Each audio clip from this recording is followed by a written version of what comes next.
की? Yes ma'am. अच्छा ठीक है ठीक है। ये मनोज पता है मेरी क्लास में आता है, कभी नहीं आता, फिजिक्स में जरूर आता है वो। हेमा भी नहीं आई। एक काम करो बेटा, क्योंकि आज हमारा केमिकल काइनेटिक्स ना खत्म हो जाएगा, ठीक है? तो छोटा सा ही टॉपिक है हमारा, क्या नाम है, कोलिजन थ्योरी, राइट? तो इससे पहले ना एक काम करो, मुझे ना क्वेश्चंस करके दिखा दो। दिखाओगे क्या? ट्राई करना, ठीक है? ट्राई करना। वैसे तो ये इसका ना सॉल्यूशन मैंने तुम्हें दे रखा है साथ में, बट एक बार ना सॉल्यूशन को मत देखो, खुद से ट्राई करना, ठीक है? सबको दिखाई दे रहा है क्वेश्चन? हाँ जी बेटा। Yes ma'am. चलो एक बार ना ट्राई करो कि यहाँ पे क्या लिखा हुआ है, ठीक है? सभी ट्राई करेंगे। आपको दो रिएक्शन दे रखी है बच्चे, आपको बोल रखा है कि जो फर्स्ट वाली रिएक्शन है उसमें जो टेम्परेचर दिया है वो 700 केल्विन दिया है। मतलब बेसिकली जो फर्स्ट वाली रिएक्शन है विदाउट कैटलिस्ट हो रही, मतलब विदाउट कैटलिस्ट प्रोसीड करवाई गई है, और सेकेंड वाली रिएक्शन जो है इन द प्रेजेंस ऑफ कैटलिस्ट करवाई गई है, राइट? तो जब वो कह रहे हैं कि कैटलिस्ट की प्रेजेंस में रिएक्शन कराई ना, तो देखा गया कि जो रेट है ना, आई मीन जो एक्टिवेशन एनर्जी है वो डिक्रीज हो गई bye 30 kilojoule per mole in the presence of catalyst, right? और फिर वो बोल रहे हैं if the rate remains unchange, rate बिल्कुल सेम रहा दोनों रिएक्शन के लिए, the activation energy for catalysed reaction is, आपको बेसिकली एक्टिवेशन एनर्जी निकालनी है फॉर कैटेलाइज्ड रिएक्शन के लिए। तो आप क्या करेंगे, सबसे पहले तो ना फटाफट से जो मैंने लास्ट टाइम तुम्हें जो वो बताया था, फॉर्मूला बताया था, जल्दी से वो चेक करो क्या बताया था मैंने कैटेलाइज्ड और अनकैटेलाइज्ड वाले केस में। जल्दी करो, जल्दी चेक करो, और जिसको आता है वो ट्राई करना स्टार्ट करेगा, और मुझे बताओगे कैसे अप्रोच किया क्वेश्चन को, ठीक है? क्योंकि आज हमारा छोटा सा ही है कोलिजन थ्योरी, शुरू होते ही खत्म है, दो चार बातें बतानी और पेपर में भी वो नहीं आता है ना? इतना 6-7 साल में एक बार आता है उसके क्वेश्चन। तो आप पहले क्वेश्चन की ट्राई करेंगे ताकि क्वेश्चन प्रैक्टिस करने से आपका कॉन्फिडेंस लेवल बूस्ट अप हो, है ना? जल्दी से ट्राई करो, आंसर मत देखना, सॉल्यूशन को मत देखना, बस एक बार मुझे बताओ कैसे करोगे। सभी ट्राई करना, ठीक है?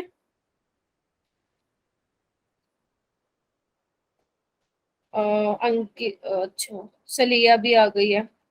बच्चे जो ये तुम आते हो ना, रेगुलर रहा करो बेटा क्लास में, प्लीज ट्राई किया करो, रेगुलर रहा करो। इसके बाद मैं बायोमोलिक्यूल्स कराऊंगी, है ना? उसके बाद halo alkane and hello arenes पे चलेंगे, ठीक है? तो पहले आज ये खत्म कर लेते हैं केमिकल काइनेटिक्स। अच्छा सच्ची बताओ, केमिकल काइनेटिक्स में तुम्हारी कोई इंप्रूवमेंट हुई है क्वेश्चन को सॉल्व करने में? क्वेश्चन को कैसे अप्रोच करना है, थोड़ा इंप्रूव हुआ क्या तुम्हारा न्यूमेरिकल वाला? यस मैम, बहुत हुआ है। चलो चलो, ओके। आज तो आलोक जी ने दर्शन दिए, वाह! कहाँ थे बेटा इतने दिन? लगाऊं चाटा?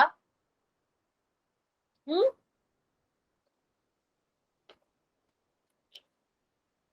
ठीक है, अप्रोच इंप्रूव होनी चाहिए बच्चे, खुद को ही फील हो जाएगा कि कुछ तो इम्प्रूवमेंट हो रही है, धीरे धीरे और हो जाएगी। अमन कहाँ थे बेटा इतने दिन? तुम रेगुलर नहीं रहते ना, तुम्हारी अटेंडेंस शॉर्ट हो रही है, पता है तुम्हें?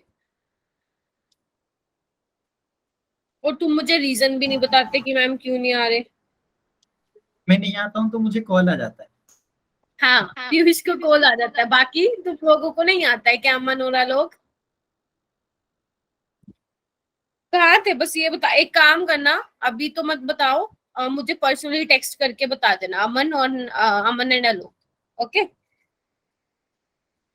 चलो ये कैसे किया, कोई तो बताओ, गलत शलत सही गलत कुछ तो बताओ, बताओ बच्चा कैसे किया, सोचो। क्या बताया था मैंने फॉर्मूला? हाँ जी, फॉर्मूला क्या मैम, बताया था? केसी अपॉन में K U is equal to E minus एक second, K C by K U हाँ, आगे बोलो। इज इक्वल टू ई की पावर में माइनस ई सी हाँ प्लस ई यू अपॉन में आर टी।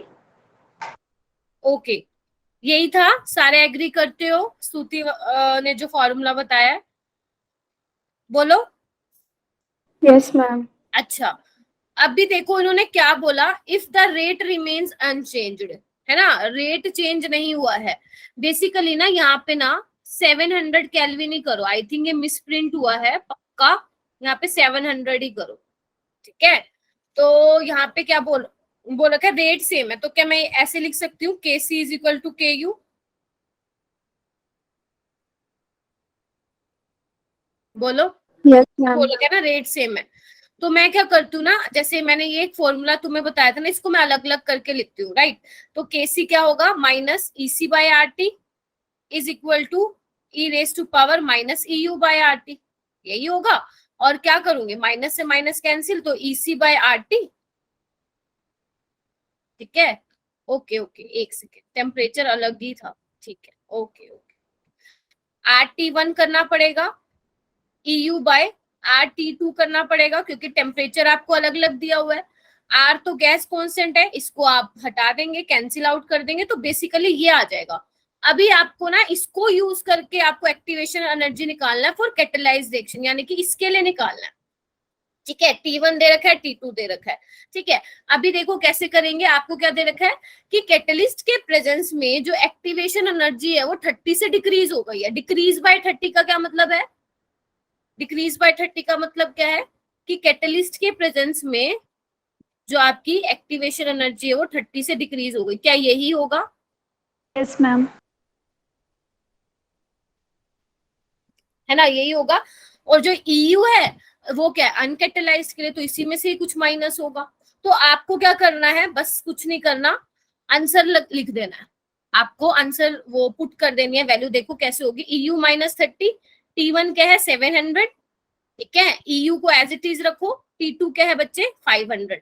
एक सेकेंड एक सेकेंड,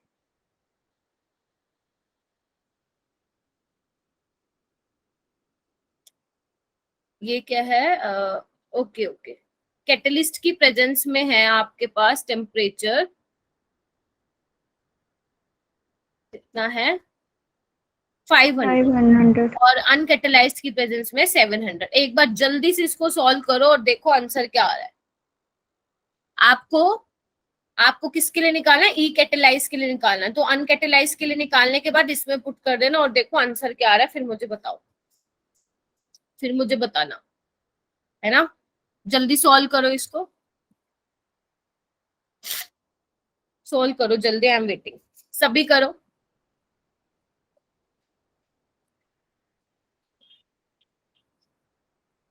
करो करो, यहां से मैं ये इरेज कर रही हूँ, है ना, करो।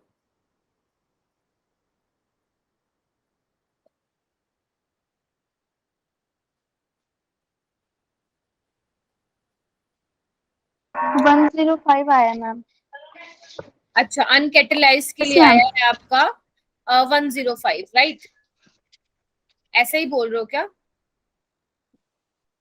यस मैम, अनकैटलाइज के लिए 105 आया। तो बस आपको कैटलाइज के लिए निकालना है, तो 105 माइनस 30 कितना आ जाएगा, 75 आ जाएगा। 75। कर लोगे ऐसे question?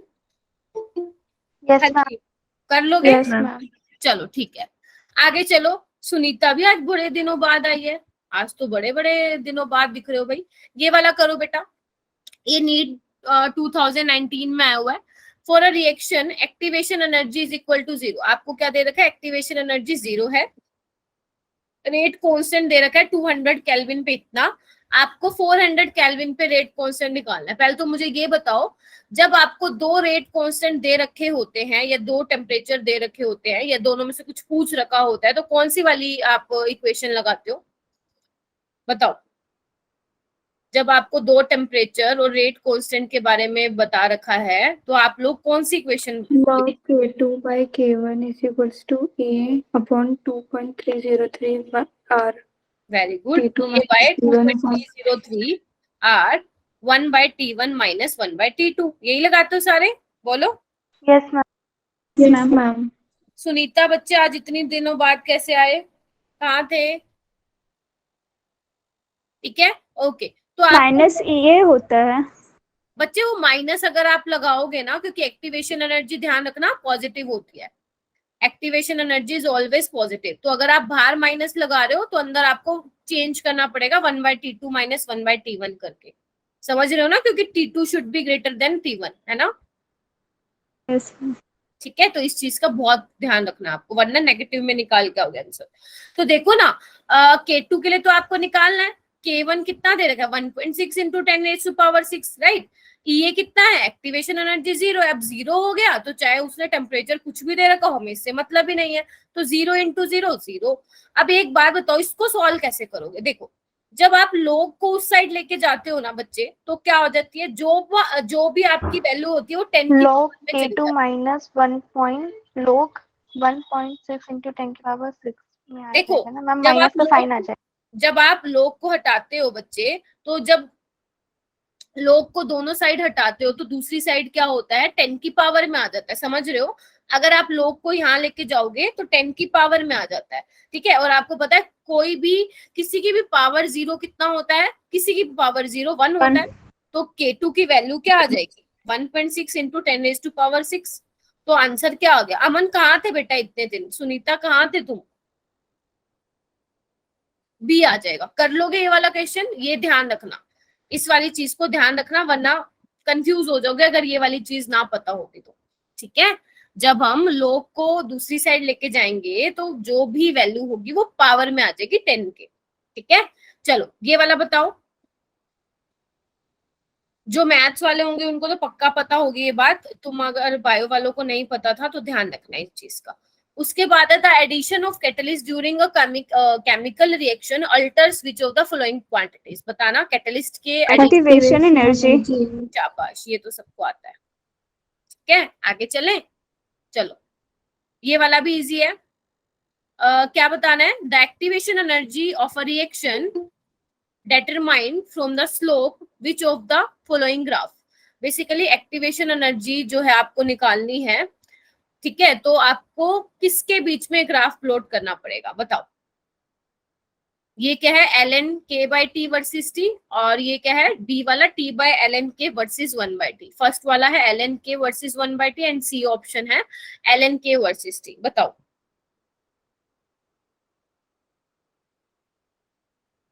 Ma'am A option.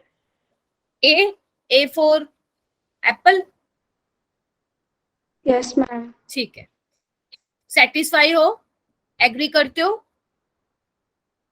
Agree करते हो जो बोला है अर्शिका ने, बताओ बताओ, अरे बोल दो, उसे सोचने के लिए टाइम चाहिए। ये बताया था ना मैंने, भूल गए क्या। यस मैम, यही है। ln के, और क्या बताया था, ये था ना। देखो अगर ऐसे समझ में नहीं आता ना, ऐसे लिख लिया करो, k is equal to A E raise to power minus A by R T. ln की बात करें तो हम ln ले लेंगे, तो ln K is equal to ln A minus A by R T. अब देख लो किसके बीच में है, ln के वर्सेस 1/t, तो स्लोप क्या आ जाएगा आपका, माइनस ए बाय आर आ जाएगा। तो वही पूछा है, तो एक्टिवेशन एनर्जी किससे निकालोगे, जब आप स्लोप, जो आपका ग्राफ होगा वो किसके वर्सेस होगा, ln के वर्सेस 1/t। आ गया। नेक्स्ट क्वेश्चन पे आओ बच्चे। What is the activation energy for a reaction, ध्यान से सुनना, आपको एक्टिवेशन एनर्जी निकालना है। रेट बोल रहे हैं डबल हो गया जब टेम्परेचर 20 से 35 किया। बेसिकली वो कह रहे हैं जब आपने टेम्परेचर को 20 से 35 किया तो रेट आपका डबल हो गया। तो लगा दो, सिंपल सा फॉर्मूला है, कौन सा लगाओगे बताओ, बताओ बताओ।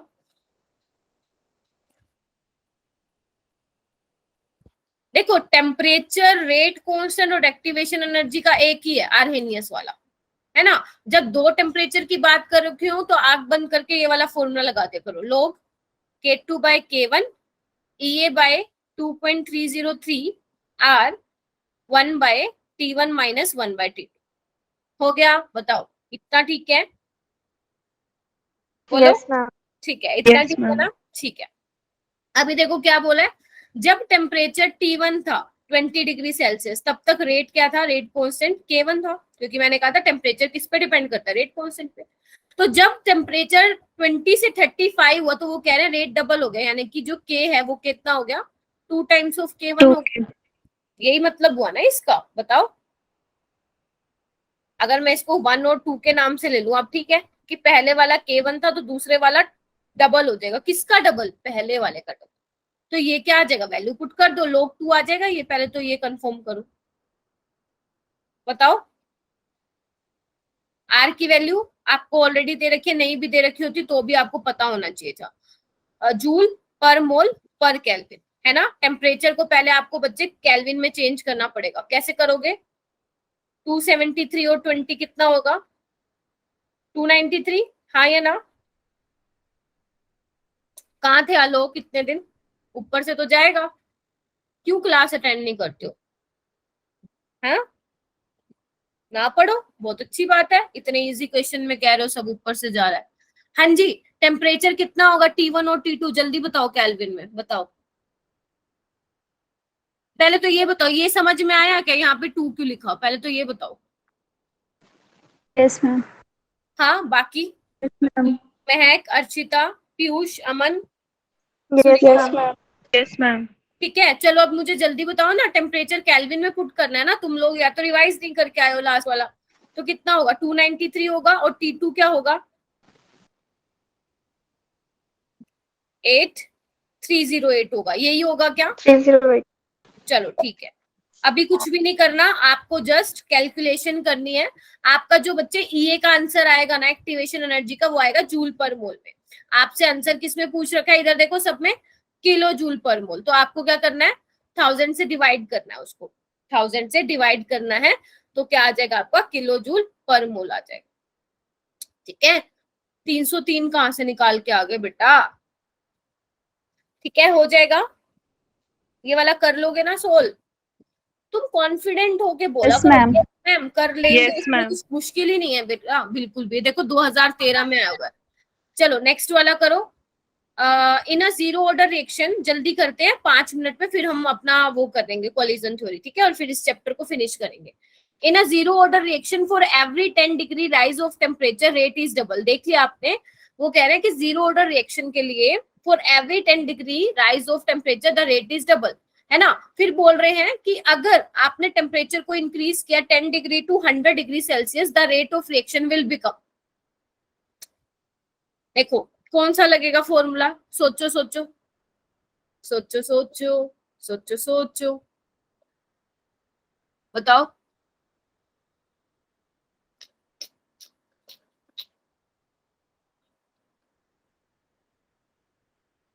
बताओ बताओ, याद है वो वाला टेम्परेचर कॉफिशिएंट वाला बताया था मैंने आपको? कौन सा वाला फॉर्मूला? ये वाला, R2 by R1 5 K2 by K1 by 10। 5 आ गया याद? आ गया याद? अगर ये भी याद Yes, नहीं था ma'am. ना, आपको कुछ नहीं करना। देखो पहले ये वाला सीख लेते हैं कैसे इसको करना है क्वेश्चन को। मैंने कहा था अगर 5 की वैल्यू नहीं दे रखी है तो क्या पुट करोगे? 2, है ना। और डेल्टा टी कितना है? Change in temperature T2 minus T1, यानी कि 100 minus 10 बच्चे 90 by 10, यानी कि 2 की पावर 9 कितना आ जाएगा? 512 आ जाएगा। तो जो रेट है R2 वो कितने टाइम्स हो गया बच्चे? R1 के 512 टाइम्स, इतना रेट इंक्रीज हो गया। ठीक है, एक तो ये तरीका था अगर फॉर्मूला याद है तो। बट सपोज जैसे कि अभी आपको किसी को फॉर्मूला याद नहीं था, तो आप कुछ नहीं करना, जस्ट देखो अपना कंसेप्ट रिकॉल करो जो मैंने आपको लास्ट टाइम कराया था। मैंने कहा था कि अगर 10 डिग्री से टेम्परेचर राइज होता है तो रेट डबल हो जाता है। अभी इसने आपसे क्या पूछ रखा है? 10 से 100, है ना। तो आपको कुछ नहीं करना, देखो ना 10 to 20 जाओगे तो रेट कितना हो जाएगा? डबल। 20 to 30 जाओगे तो बताओ ना। देखो 10 से 20 डबल, तो 10 से 30 जाओगे तो 2 का स्क्वायर नहीं हो जाएगा? बताओ। 30 to 40 जाओगे तो 2 की पावर 3। 2 की पावर 3। 50 पे जाओगे तो 2 की पावर 4, है ना। फिर 60 पे जाओगे, कर लोगे ऐसे 100 तक जाना, ऐसे 100 तक जाना, हाँ ठीक है। फिर 90 पे जाना, फिर अपना 100 पे जाना। बट ऐसे ऐसे करोगे ना 5-10 मिनट लगा दोगे। इससे बेटर यही होगा कि आप वो फॉर्मूला लगाएंगे। अगर, क्योंकि इसने टेम्परेचर बहुत ज्यादा पूछ रखा है, ठीक है। अगर मान लो आपको फिर भी ऐसे ही करना है, ऐसे ही जाना है बहुत लंबा, तो आपको कुछ नहीं करना। देखो 10 to 100 में ना कितने वो आ रहे हैं? 10 to 100 में ना डायरेक्ट ना डिफरेंस कर दो 100 minus 10 का, तो 90 आ रहा है ना। कुछ नहीं करना, 2 की पावर 9 रख दो, खत्म कहानी। समझ रहे हो? अगर आपको ऐसे टेम्परेचर दे रखा हो, चाहे कितना बड़ा हो, उसको माइनस कर देना, कुछ भी दे रखा हो, 1000 माइनस 2000 कुछ भी दे रखा हो, आपको T2 में से T1 माइनस करो, 90 आया, और क्या करना है आपको 2 की पावर में रख देना 9, 90 मत रखना, 9 रखना है, क्योंकि जब हमने फॉर्मूला देखा तो 10 से कट गया ना 0, ठीक है? तो ऐसे भी आप कर सकते हो, मर्जी है, फॉर्मूला याद रखोगे तो ज्यादा फायदे में रहोगे, है ना, क्योंकि एग्जाम में पता नहीं ये वाली चीज कर पाओगे या नहीं कर पाओगे। ठीक है जी, बोलो आगे चले।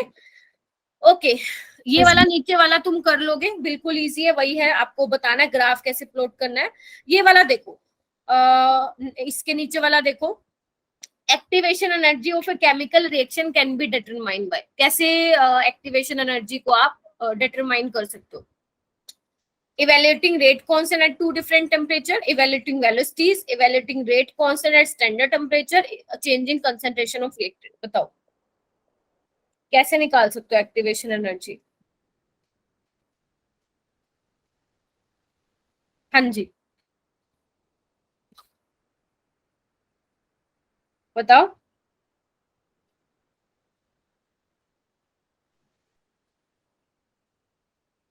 मैम ए।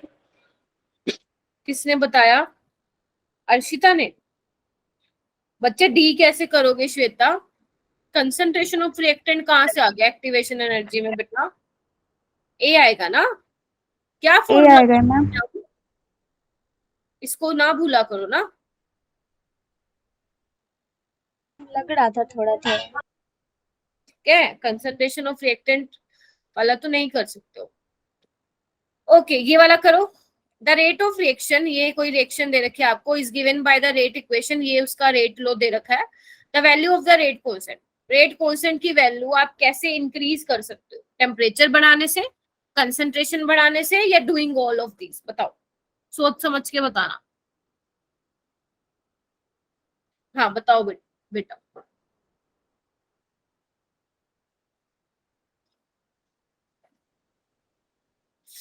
बताओ बताओ। अरे रेट कांस्टेंट किस पे डिपेंड करता है? Ma'am all of these. Increase the temperature, है ना। रेट कांस्टेंट कंसंट्रेशन पे डिपेंड नहीं करता है, ऐसे ही फंसा देगा तुम्हें पेपर में एग्जामिनर, है, तो थोड़ा सा केयरफुल रहना। ओके, ये वाला करो। द रेट कांस्टेंट आपको दे रखा है K1 K2, K1 and K2 for 2 different reactions are 10⁻16। आपको यहाँ पे लिख देती हूँ मैं। K1 दे रखा है बच्चे ये, ठीक है, और आपको K2 दे रखा है बच्चा ये 10⁻15 e⁻−1000/T, है ना। The temperature at which K1 is equal to K2, तो यानी कि एक कंडीशन तो दे दी उसने, क्वेश्चन ने, एग्जामिनर ने एक क्या दे दी कि K1 जो है K2 के इक्वल है, ठीक है। तो अब आपको बताना है टेम्परेचर बताना है, कैसे करोगे बताओ? दोनों को इक्वेट कर दूं क्या मैं? बताओ, 10⁻16 e⁻−2000/T, 10⁻15 e⁻−2000/T, है ना। अभी क्या होगा देखो ना ध्यान से, कुछ कैंसिल हो रहा है क्या? 10⁻16 से 10⁻15 एक वो रह जाएगा, है ना, एक 10 रह जाएगा बस। समझ गए कैसे किया? या अगर ऐसे समझ में नहीं आया किसी को, ऐसे आपको नहीं आया समझ में, तो एक काम करो, इस 15 को ना इसमें ले जाओ, डिवाइड में ले जाओ, उसमें था ना इक्वल में था, उसको डिवाइड में ले गए हम, ठीक है। अब कर लो 10⁻16 - 10, ठीक है। चलो अभी क्या होगा, मैं क्या दोनों साइड ln ले लूं? क्या मैं दोनों साइड नेचुरल लोगरिथम ले लूं? क्योंकि मुझे e को हटाना पड़ेगा ना, सॉल्व कैसे करूंगी अदरवाइज, है ना। और देखो ऑप्शन में भी कहीं e नहीं दे रखा है आपको, ऑप्शन में भी कहीं आपको एक्सपोनेंशियल नहीं दे रखा, तो ln ले लो। ln 10 - 2000/T -1000/T। अब ln को log में चेंज कर लो, क्या होता है ln? 2.303 log 10, log 10 आपको पता है 1 होता है, तो बस कुछ नहीं करना, सोल्व कर लो इसको। कितना आ जाएगा? इस -2000/T को मैं क्या ले जाऊं? हाँ वेरी गुड, महक ने बिल्कुल सही बताया है, ठीक है। और ये क्या हो जाएगा 2.303 1000/T, तो T क्या आ जाएगा 1000/2.303 K क्या है यहाँ पे? केल्विन है ना, रेट कांस्टेंट नहीं है, केल्विन है ये, क्योंकि आपसे टेम्परेचर पूछा है, कर लोगे सोल्व? Yes ma'am. चलो ये वाला सेकंड वाला भी इजी है। थर्ड वाला देखो, the activation energy for a simple reaction, ठीक है, एक्टिवेशन एनर्जी, ये देखो इसको ना थोड़ा ठीक कर लेना, ए से बी जा रही है रिएक्शन, वो कह रहे हैं जो एक्टिवेशन एनर्जी है ना ए से बी जाने के लिए वो ई है, ई ए है फॉरवर्ड डायरेक्शन में। आपको बताना है रिवर्स रिएक्शन के लिए एक्टिवेशन एनर्जी क्या होगी, क्या नेगेटिव होगी फॉरवर्ड के, क्या फॉरवर्ड से कम होगी, क्या कम ज्यादा भी हो सकती है, या ऑलवेज डबल होगी, सोच के बताओ। फॉरवर्ड की उन्होंने दे रखी है आपको, बैकवर्ड के लिए आपको बताने की क्या होगी, या बोल दो रिवर्स रिएक्शन के लिए क्या होगा, जल्दी बताओ फिर हम स्टार्ट करें। क्या स्टार्ट करेंगे? Collision theory. ओके, जिसको उसमें आना है बायोमोलिक्यूल्स वाली क्लास में वो आ सकता है। आपकी कोई क्लास तो नहीं है ना इसके बाद? No ma'am. तो आ जाना, नो।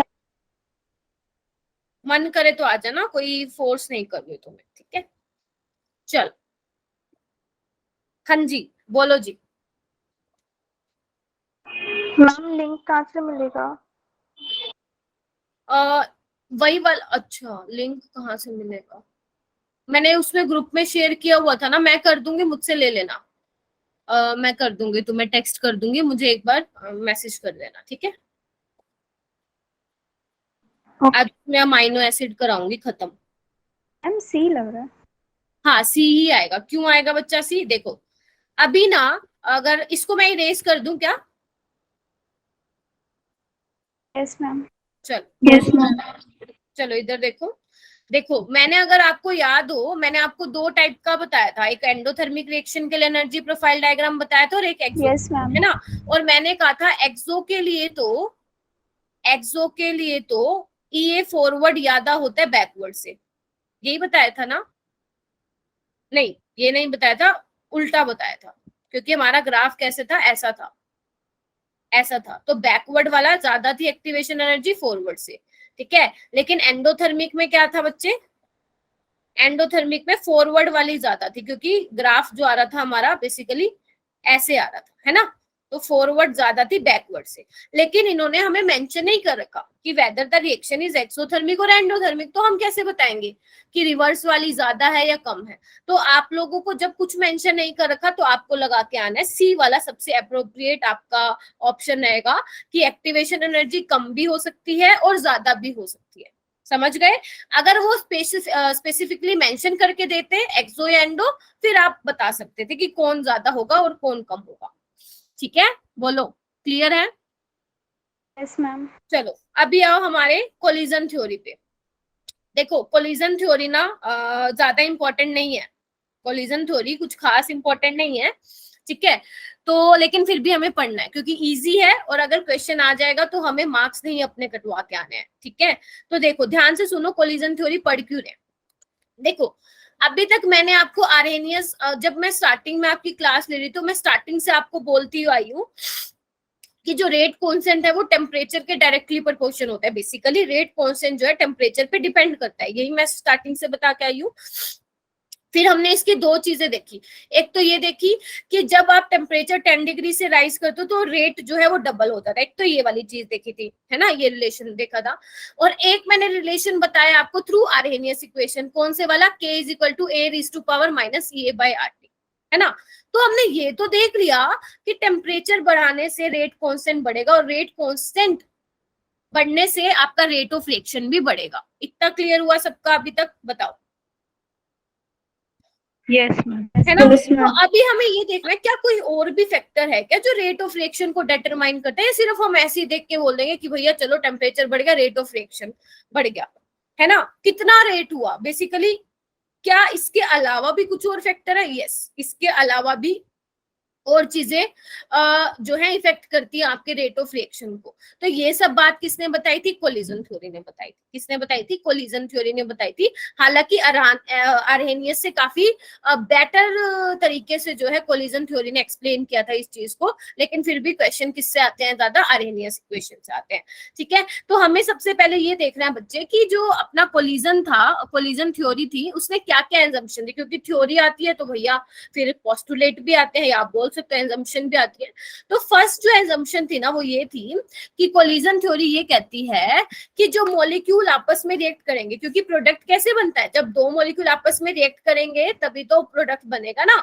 तो वो कह रहे हैं जो दो मॉलिक्यूल आपस में रिएक्ट कर रहे हैं ना वो हार्ड स्फीयर है।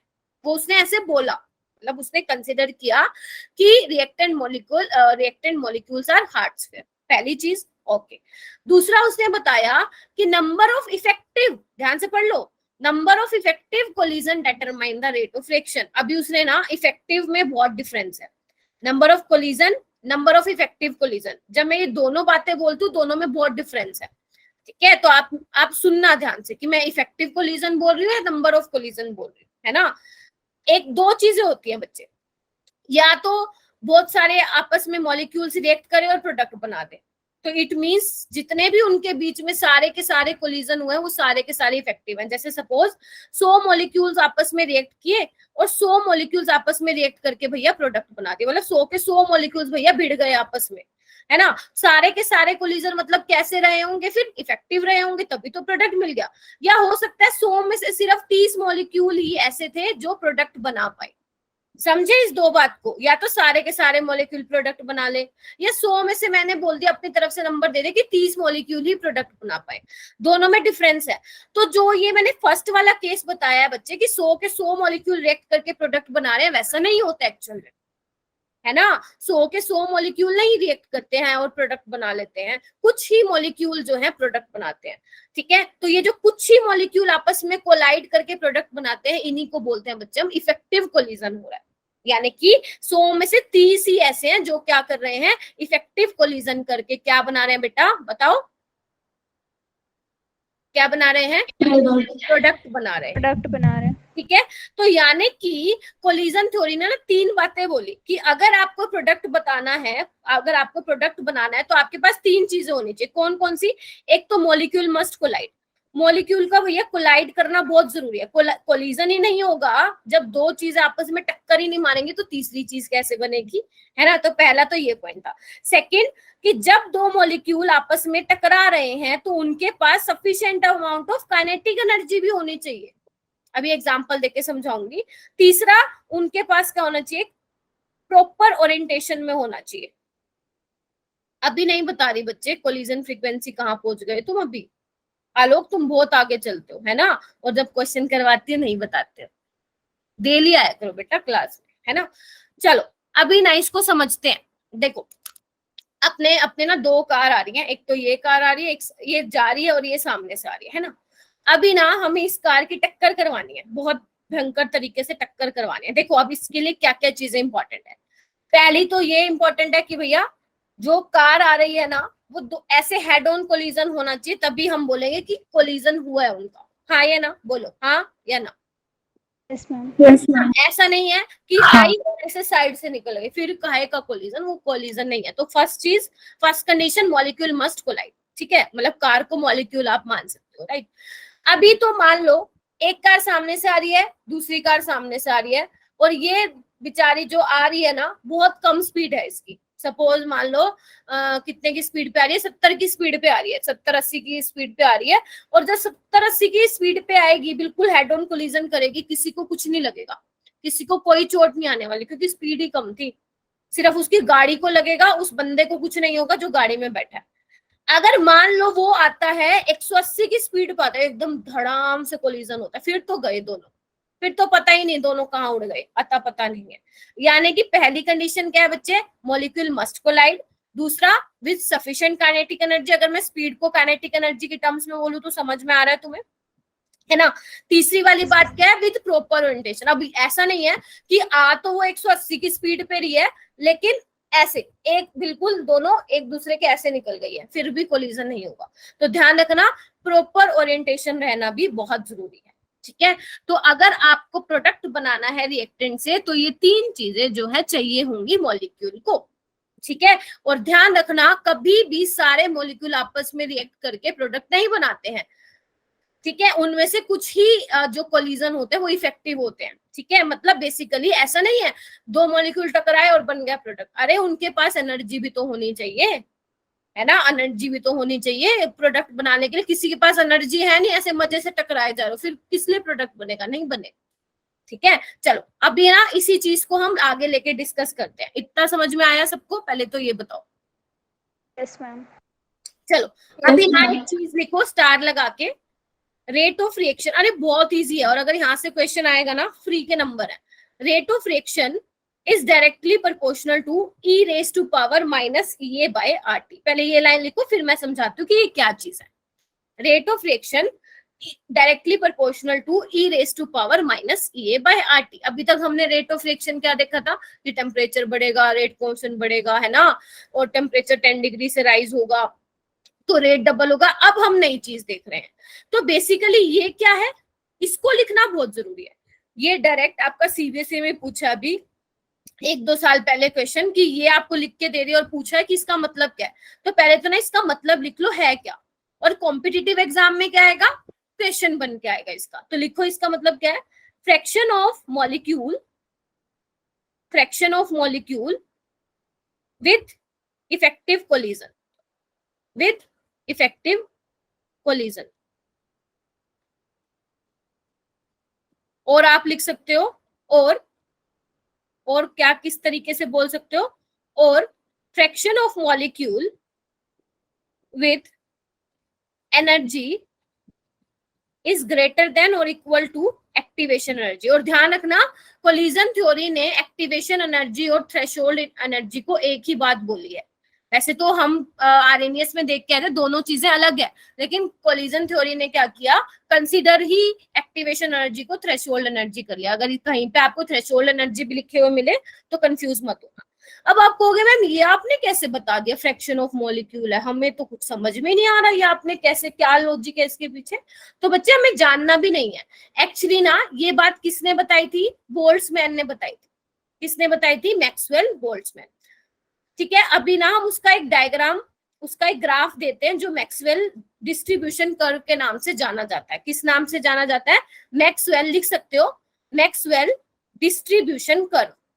आप ऊपर लिखना है इसको, मैक्सवेल डिस्ट्रीब्यूशन कर्व। उसने बताई थी ये वाली बात, उसने दिया था ये पूरा 2-3 पेजों की डेरिवेशन करने के बाद उसने बताया था कि भैया rate of fraction directly proportional होता है e raise to power minus E A by R T के।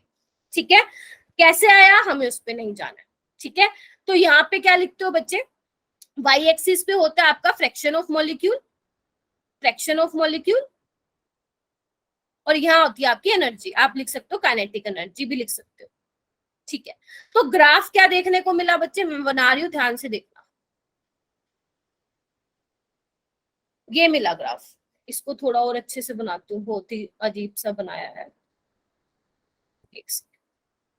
बस समझना इसको मैं क्या बोल रही हूँ। ठीक है, चलो ये ग्राफ आ गया। चलो अभी मेरी बात समझो, सपोज ये क्या है, fraction of molecule. Fraction of molecule क्या होगा, आपको याद है मैंने आपको सॉल्यूशन वाले चैप्टर में बताया था कि अगर फ्रैक्शन निकालना हो तो कैसे निकालोगे। जैसे आपका 100 नंबर का पेपर है, उसमें से 70 आए, है ना, ऐसी आप परसेंटेज निकालते हो, ऐसी आप प्रोबेबिलिटी निकालते हो। याद है सबको, याद है?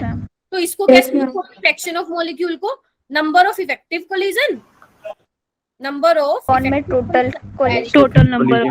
वेरी गुड, याद है तुम सबको, total number of collision, total में से कितने इफेक्टिव हुए। ठीक है, चलो अभी देखना क्या बता रही हूँ। तो मैक्सवेल डिस्ट्रीब्यूशन ने क्या बोला, उसने एक ग्राफ दे दिया fraction of molecule versus energy के बीच में, राइट।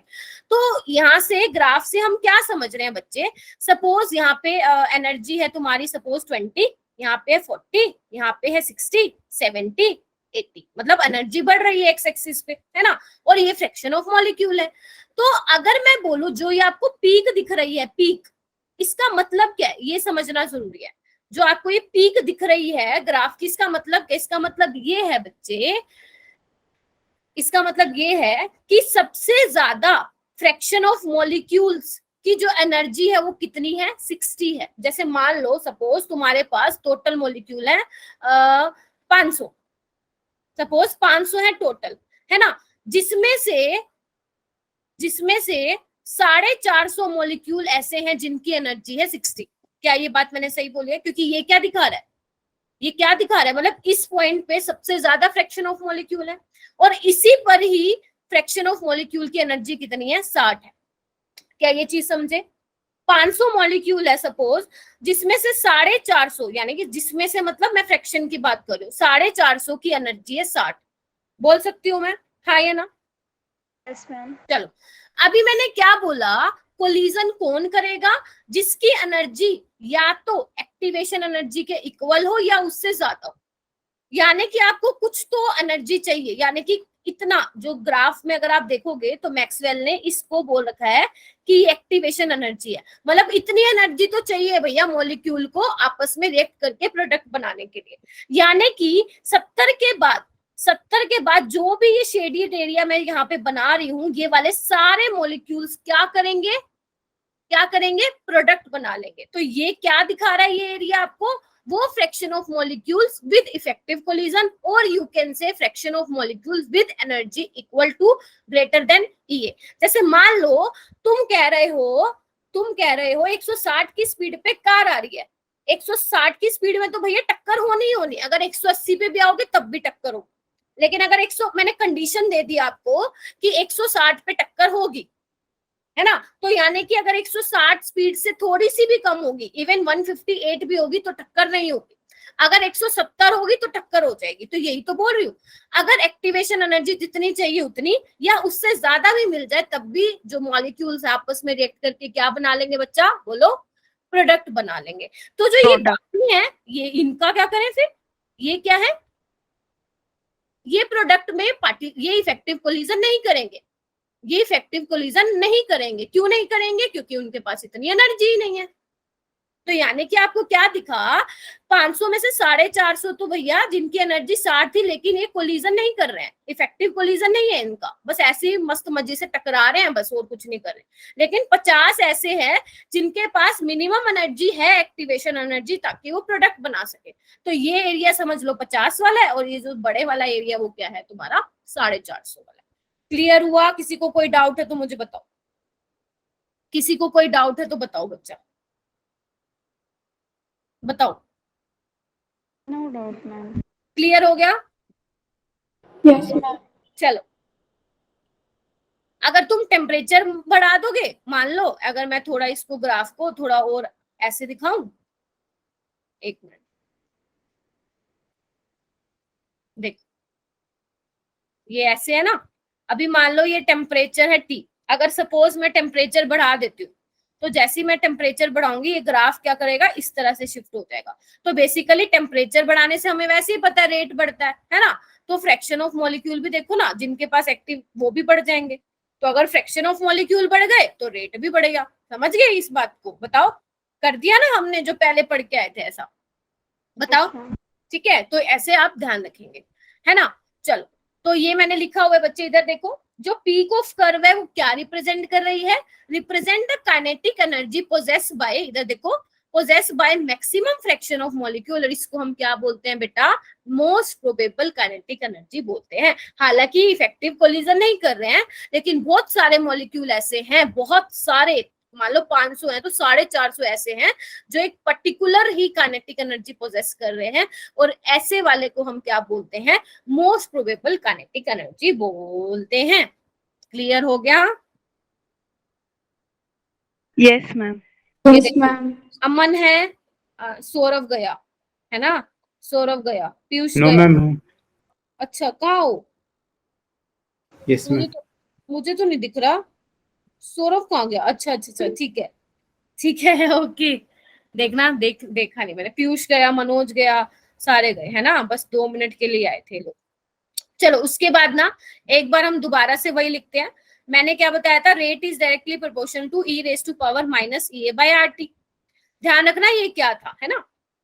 चलो, इसको मैं क्या कर सकती हूँ, अब डायरेक्टली प्रोपोर्शन के साइन को हटाऊंगी, कोई कांस्टेंट लगाऊंगी, तो यहाँ पे क्या आता है, ये क्या है बच्चे, ए बी क्या मतलब है, क्योंकि मैं बायोमोलिकुलर रिएक्शन की बात कर रही हूँ, और आपके सिलेबस में भी क्या है, बायोमोलिकुलर रिएक्शन है। तो इसको क्या बोलते हैं बच्चे, जेड ए बी को collision frequency.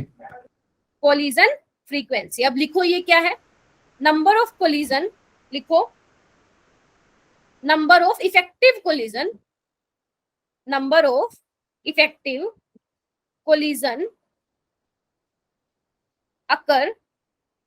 occur per unit volume per second। ठीक है, ये है क्या है, नंबर ऑफ इफेक्टिव कोलिजन। अच्छा मुझे ये बताओ, अगर मैं रिएक्टेंट की कंसंट्रेशन बढ़ा दूं तो क्या कोलिजन फ्रीक्वेंसी बढ़ेगी क्या? अगर मैं रिएक्टेंट की कंसंट्रेशन बढ़ा दूं, बहुत ज्यादा रिएक्टेंट के मॉलिक्यूल है मेरे पास, तो कोलिजन फ्रीक्वेंसी बढ़ेगी क्या?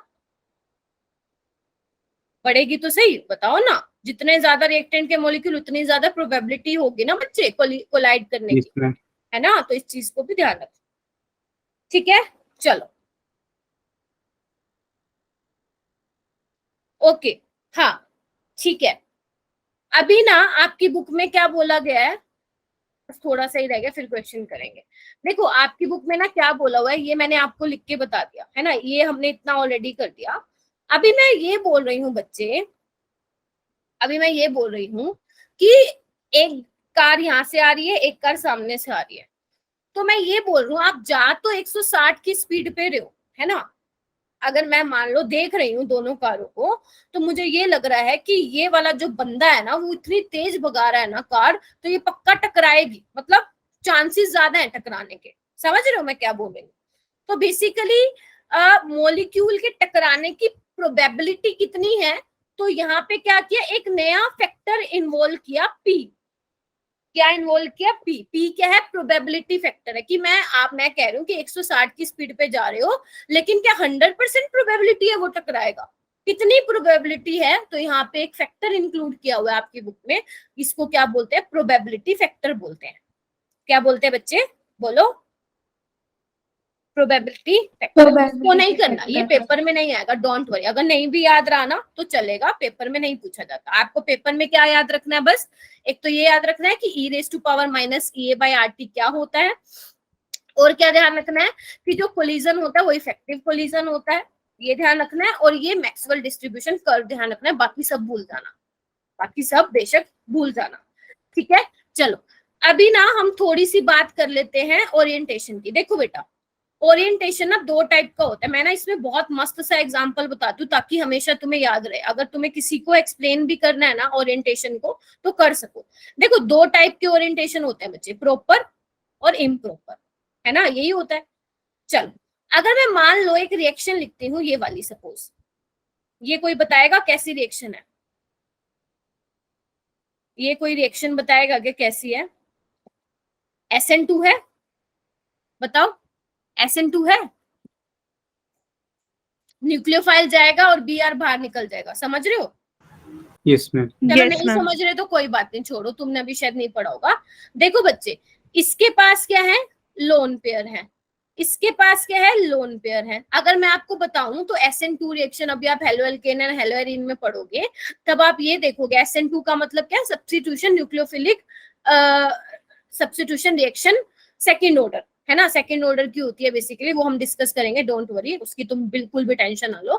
अभी देखो बेटा, ध्यान से देखना, ब्रोमीन के पास लोन पेयर है, OH के पास भी नेगेटिव चार्ज है, लोन पेयर है। तो अगर ये बंदा आगे से गया, जैसे देखो ये है मेरे पास, इसके पास लोन पेयर है, और जो आ रहा है इसके पास भी लोन पेयर है, अगर तो ये आगे से गया अटैक करने, तो लोन पेयर में क्या होगी? क्या होगी? रिपल्शन।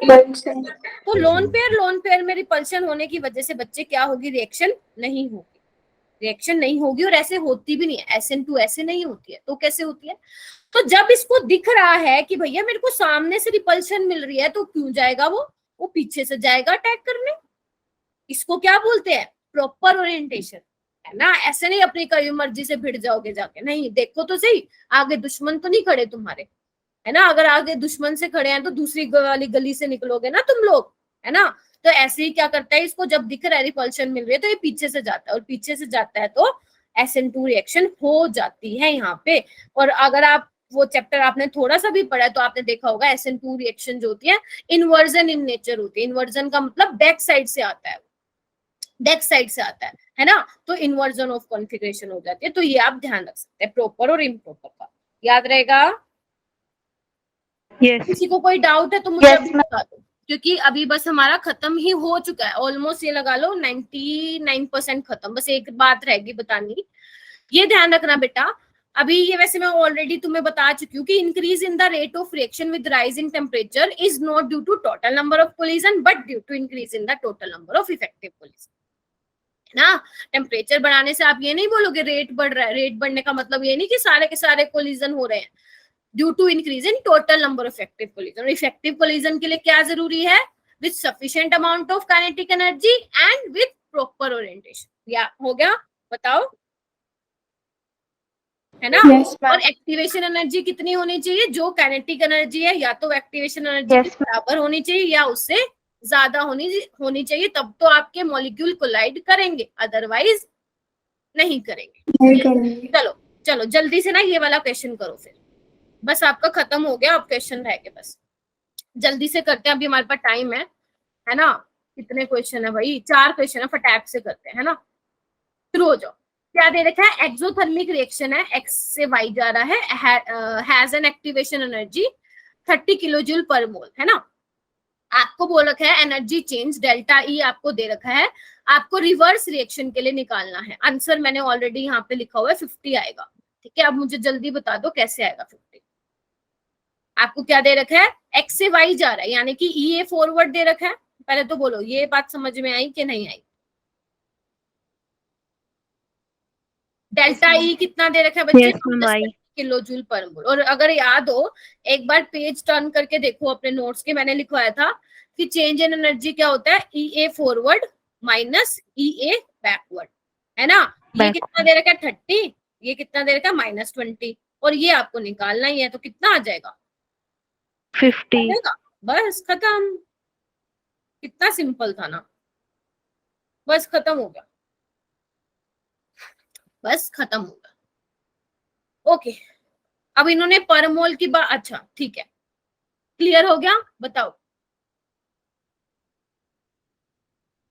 हो गया क्या क्लियर? Yes, Yes, ma'am. आप ma'am. किलो जूल पर मोल कर लेना, ठीक है। आगे आओ, ये वाला क्वेश्चन करो। आपको ईए दे रखा है, ये भी बहुत इजी है। आपको ईए दे रखा है, एक्टिवेशन एनर्जी दे रखी है, the fraction of molecules at 700 kelvin having enough energy to react to form is e raised to power -x, the value of x। ये बहुत इजी है, देखो बताना, तुम्हें बताना है। क्या दे रखा है? ये fraction of molecule having enough energy to react to form is इतना, यानी कि ये किसकी वैल्यू है? जल्दी बताओ। अगर बता दे तो मतलब समझूंगी कि सारा लेक्चर तुमने ध्यान से देखा। बताओ,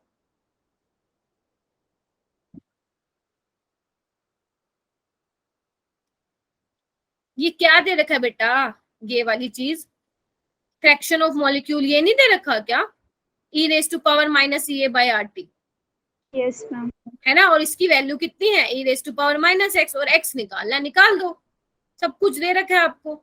ये कितना है? 80.9 किलो जूल। इसको जूल में कर लो, क्योंकि आपको r की वैल्यू किस में दे रखी है? जूल में, है ना। तो कर लो इसको जूल में चेंज, जूल पर मोल। r कितना है? 8.314 जूल पर केल्विन पर मोल। टेम्परेचर देखना कितना है? 700 केल्विन। बस कर लो इसको, कैंसिल कर दो सारी यूनिट, बस आ जाएगा आंसर। 8 × 10³ डिवाइड बाय, इसको 8.3 लिख लो, सॉरी 80 है क्या, इसको 81 लिख लो, इंटू 700 निकाल लेना, 14 के आसपास आंसर आ जाएगा। क्लियर है? बताओ, बोलो ना, देख लो आराम से, देख लो Yes, जी कर लो। ma'am. चलो देख लिया, चलो अमन बच्चे रेगुलर रहोगे नेक्स्ट टाइम से। इधर देखो, rate of reaction can express in this and this. आपको बोला है कि जो ये एक्टिवेशन एनर्जी है ई है, वो क्या शो कर रही है? बेसिकली ई यहाँ पे क्या दिखा रहा है? जल्दी जल्दी देखो, ऑप्शन को रीड करो। The energy above which all the colliding molecule will react, the energy below which colliding molecule does will not react, the total energy of reacting molecules at a temperature T, या the fraction of molecule with energy greater than activation energy of the reaction। सोच समझ के बोलना। E A पूछ रखा है आपसे,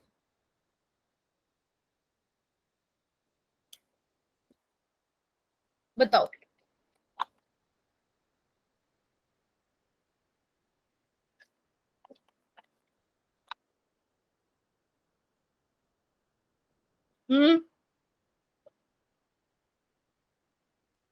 बताओ ना।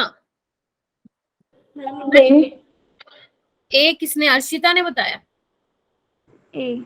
ए बिल्कुल सही। अर्शिता कैन यू एक्सप्लेन बच्चे? सही बताया अर्शिता। मैम ये से जब एनर्जी ज्यादा होगी तब इफेक्टिव कोलिजन होगा। ओके ओके ओके अर्शिता, आपने थोड़ी सी गड़बड़ कर दी बेटा, मैं भी समझ बैठी कि ठीक बताया है। देखो द एनर्जी अबाउ विच, ये तो मैंने आपको क्या बताया था, एक्टिवेशन एनर्जी, मतलब जो काइनेटिक एनर्जी या तो एक्टिवेशन एनर्जी के बराबर हो या उससे ज्यादा हो, उसके बराबर आपके जो मॉलिक्यूल्स हैं वो क्या करेंगे, बेसिकली कोलिजन करके जो है प्रोडक्ट मैम बनाएंगे। D होना चाहिए ना? लेकिन कौन सा कोलिजन? इफेक्टिव। Yes, ma'am. आप भी बोलो कि सारे के सारे नहीं, सारे के सारे नहीं, सिर्फ इफेक्टिव वाले। तो इसका मैम आंसर D होगा होना बच्चे चाहिए। कि अगर EA से कम होगा तो ना तो भैया इफेक्टिव वाले रिएक्ट करेंगे और ना ही पूरे सारे के सारे कोलाइडिंग मॉलिक्यूल जो है रिएक्ट करेंगे। ठीक है, कोई रिएक्ट नहीं करेगा अगर एक्टिवेशन जो एनर्जी होगी वो एक्टिवेशन एनर्जी से कम होगी। अगर उससे ज्यादा होगी तो सिर्फ इफेक्टिव कोलिजन वाले ही रिएक्ट करके प्रोडक्ट बनाएंगे। इस चीज का खास तौर पे ध्यान रखना। अगर इस क्वेश्चन में पूछ रखा होता कि e⁻⁻⁴ क्या दिखा रहा है, तो आप डी ऑप्शन को मार्क करते, the fraction of molecules with energy greater than the activation energy of reaction. ठीक है, Okay, ma'am. चलो इसको करो। ये तो अभी करवाया मैंने तुम्हें, अभी करवाया है। The rate of a particular reaction double when temperature changes to 27 to 37, ये तो कर लोगे ना, डायरेक्ट फॉर्मूला बेस्ड है।